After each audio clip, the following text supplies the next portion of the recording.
Good morning everyone. मातृभूमि channel में आपका स्वागत है। मैं बबीता डिमरी। हम पढ़ने जा रहे हैं कक्षा 12th की हिंदी आरोह भाग 2। इसमें हम आज पढ़ेंगे पाठ 12 बाजार दर्शन, जिसके लेखक का नाम है जैनेन्द्र कुमार। पूरे पाठ को हम कुछ महत्वपूर्ण तथ्यों के आधार पर समझेंगे और इसी आधार पर हम इस पाठ की पूरी एक समरी या सारांश तैयार करेंगे। पहला पॉइंट हम लेते हैं, बाजार दर्शन जैनेन्द्र का महत्वपूर्ण निबंध। बाजार दर्शन जैनेन्द्र का लिखा गया एक महत्वपूर्ण निबंध है। इसमें जैनेन्द्र कुमार अपने मित्रों परिचितों से जुड़े अनुभव के आधार पर यह स्पष्ट करते हैं कि बाजार की जादुई ताकत कैसे हमें अपना गुलाम बना लेती है। सेकंड पॉइंट है गहरी वैचारिकता व लालित्य का अद्भुत संयोग। जैनेन्द्र कुमार का जो ये निबंध है वो एक गहरी वैचारिकता और लालित्य को संजोए हुए है। जैनेन्द्र कुमार के इस निबंध को पढ़ने के बाद हमें यह समझ में आने लग जाता है और हम ये सोचने को मजबूर हो जाते हैं कि वो कौन सा आकर्षण है कि जब हम बाजार जाते हैं तो हमें हर वस्तु अच्छी लगने लग जाती है और हमारे अंदर हर वस्तु को लेने की जो इच्छा है वो जागृत होने लग जाती है। थर्ड पॉइंट है बाजार की परचेजिंग पावर यानी क्रय शक्ति। बाजार में जो एक पावर होती है वो हर व्यक्ति की परचेजिंग पावर क्रय शक्ति के आधार पर बढ़ जाती है। अर्थात जिस व्यक्ति के पास जितनी क्रय शक्ति यानी उसके पास जितनी आर्थिक जो उसकी स्थिति होती है उसी हिसाब से वो बाजार में जाते ही उसको खर्च करना शुरू कर देता है। यानी बाजार में वो शक्ति है कि प्रत्येक व्यक्ति की जो क्रय शक्ति उसकी जो स्थिति है पैसे की वो उसको खर्च करवाने की क्षमता रखती है। यदि हम अपनी आवश्यकताओं को पहले से तय किए बिना बाजार जाते हैं तो हम वहाँ से बहुत सारे अनावश्यक सामान भी उठा के ले आते हैं। जब तक हमारे पास पैसा होता है तब तक हम उसको खर्च करने की जो कोशिश है वो बाजार में करते रहते हैं। यदि हम अपनी जो ज़रूरतें हैं उनको पहले से तय करके बाजार जाते हैं तो हम वहाँ से सही से खरीदारी कर पाते हैं। लेकिन अगर हम नहीं जाते हैं पहले से तो वहाँ पे हमें जो भी सामान अच्छा लगता है जब तक हमारी परचेजिंग पावर हमारी पैसे की स्थिति बनी रहती हम सामान को खरीदते जाते हैं। चाहे घर आके हमें उसके बाद असंतोष का सामना करना पड़ जाता है कि हमें ये सामान की तो ज़रूरत थी नहीं, हमने ये क्यों खरीदा। इसीलिए बाजार की जो परचेजिंग पावर है वो इंसान से उसके पास इतनी शक्ति है बाजार में कि जब तक उसके पैसे ख़त्म न हो जाए तब तक वो सामान खरीदता ही जाता है। नेक्स्ट हमारा जो पॉइंट है वो है बाजार शैतान का जाल।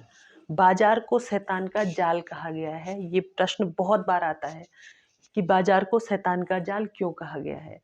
तो इसके बारे में जो निबंध है वो उसका मूल भाव जब जैनेन्द्र हमें समझाते हैं तो उसी दौरान हमें वो एक किस्सा सुनाते हैं। वो किस्सा क्या था? वो किस्सा ये था कि एक बार जैनेन्द्र के जो मित्र हैं वो बाजार जाते हैं और बाजार से बहुत सारा अनावश्यक सामान भी खरीद के ले आते हैं। जब जैनेन्द्र उनसे पूछते हैं कि आप इतना सारा अनावश्यक सामान क्यों खरीद लाए, तो उनके मित्र एक बात बोलते हैं कि बाजार है या शैतान का जाल। उन्होंने बाजार को ऐसे सजा धजा कर रखा है कि कोई बिरला ही होगा जो उसमें नहीं फंसेगा। यानी इसी वजह से बाजार को शैतान का जाल कहा गया है कि जो भी वहाँ जाता है वहाँ के आकर्षण में इतना फंस जाता है कि जो सामान उसको खरीद के लाना होता है उसके साथ साथ वो अनावश्यक सामान भी खरीद के ले आता है। नेक्स्ट पॉइंट है बाजार के जादू से बचने के सरल उपाय। बाजार के जो जादू यानी आकर्षण से बचने के लिए जैनेन्द्र कुमार कुछ सरल उपाय बताते हैं। वो उपाय है कि हमें बाजार जाने से पहले अपनी आवश्यकताओं को ठीक ठीक से लिख देना चाहिए और अपनी आवश्यकताओं के सामान को ही लाना चाहिए। उसके बाद हमें ज़्यादा इधर उधर दुकानों में नहीं देखना चाहिए। नेक्स्ट पॉइंट है चूरन बेचने वाले भगत जी के माध्यम से मन की आदर्श स्थिति। जैनेन्द्र कुमार ने एक चूरन बेचने वाले भगत जी थे उसके माध्यम से मन की एक आदर्श स्थिति बता रखी है कि किस प्रकार से हम बाजार के आकर्षण से बच जाएंगे और जो बाजार का ये जादू है वो हम पर नहीं चलेगा। तो उन चूरन बेचने वाले भगत जी की एक स्टोरी है। वो स्टोरी ये है कि चूरन बेचने वाले भगत जी दिन भर में 6 आने की कमाई करते थे और उन्होंने अपना एक फिक्स बना रखा था कि मैं दिन भर में 6 आने की कमाई करूंगा। उसके बाद चाहे ग्राहकों की लाइन लग जाती थी वो वहीं पर अपने दुकान को बंद कर देते थे। यानी वो एक संयम पूर्ण जो है व्यवहार करते थे। चूरन बेचने वाले भगत जी जब 6 आने की कमाई कर चुके होते थे, उसके बाद कई बार उनके दुकान के आगे बहुत लंबी लाइन लगी रहती थी, लेकिन वो उस पैसे के आकर्षण को अपने अंदर नहीं आने देते थे। उन्होंने अपनी जो एक स्थिति तय बना रखी थी कि मुझे दिन भर में 6 आने की कमाई मेरे लिए बहुत है। तो जिस तरह से चूरन बेचने वाले भगत जी के आगे स्थिति आती थी, जिससे कि कोई भी व्यक्ति वहाँ से दुकान आगे चला सकता था, पैसे के लालच में आ सकता था। तो उनकी जो संयमित स्थिति जो उनके मन की होती, उसके कारण जिस तरह से बाज़ार का प्रभाव उन पर नहीं पड़ता है, पैसे का प्रभाव उन पर नहीं पड़ता है, उसी तरह से जब हम बाज़ार जाते हैं, वही संयमित स्थिति जब अगर अपने मन की रखेंगे, तो हम बाज़ार के जादू से बच पाएँगे, बाज़ार के आकर्षण से बच पाएँगे। बाज़ार जो एक शैतान का जाल है, उस जाल में फँसने से बच जाएँगे। नंबर 7 पॉइंट है, पैसे की व्यंग्य शक्ति भी बड़ी प्रचंड होती है। पैसे की जो व्यंग्य शक्ति है वो बहुत ही प्रचंड होती है। इस विषय में जैनेंद्र ने बताया है कि कभी-कभी मन की स्थिति ऐसी भी हो जाती है कि एक व्यक्ति रोड पे चल रहा है और पास में ही धूल उड़ाती हुई एक मोटर गाड़ी चलती है और उसकी मन की स्थिति ऐसी हो जाती है कि वो अपने भाग्य को कोसने लग जाता है कि किस तरह से मैं ऐसे गरीब माँ-बाप के घर पैदा हो गया जहाँ मुझे इस तरह से पैदल चलना पड़ रहा है और सामने वाला व्यक्ति धूल उड़ाता हुआ मोटर गाड़ी चलाते हुए चल रहा है। और इतनी ज़्यादा उसकी अंदर नेगेटिविटी आ जाती है कि वो सोचने लग जाता है, हाय यही माँ-बाप रह गए थे जिनके घर मुझे जन्म लेना था और इतना गरीब मैं क्यों हूँ?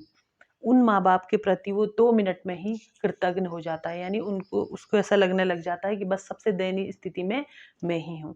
और वहीं पे आप देख सकते हैं कि एक तो चूरन बेचने वाले भगत जी थे, जो बाज़ार में रहकर भी बाज़ार के आकर्षण से मुक्त रहते हैं और एक ही पल में एक ऐसा व्यक्ति जो रोड पे चल रहा है और एक मोटर गाड़ी को देखते ही उसकी मन की स्थिति बदल जाती है।